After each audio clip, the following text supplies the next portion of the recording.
tavo darbdavys tiesiog nori tave išnaudoti.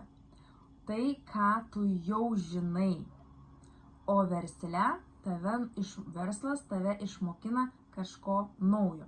Žinau, kad ne visuose darbuose taip yra, bet daugelyje darbų darbdaviai neplanuoja investuoti į tave, į tavo naujas žinias ir gaišti savo pinigų ir tam skirti laiko. Jie tiesiog nori išnaudoti tavo fizinę jėgą arba žinias, kurias tu jau turi ir jau atsineši į darbo vietą ir jas išnaudoti bei iš to uždirbti pinigus.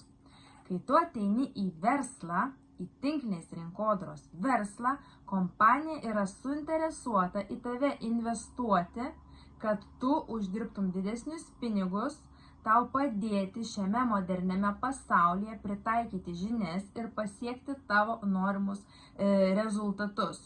Ir šitos žinios praverčia ne tik tinklinio marketingo versle, bet ir apskritai visose gyvenimo sferose. Kaip aš sakau, tai yra tikra gyvenimo mokykla. Pagalvok, ar tavo darbdavys yra linkęs į tave investuoti pinigų ir laiko. Jeigu ne, tai galbūt metas atsigręžti ir pagalvoti apie tinklinio marketingo verslą.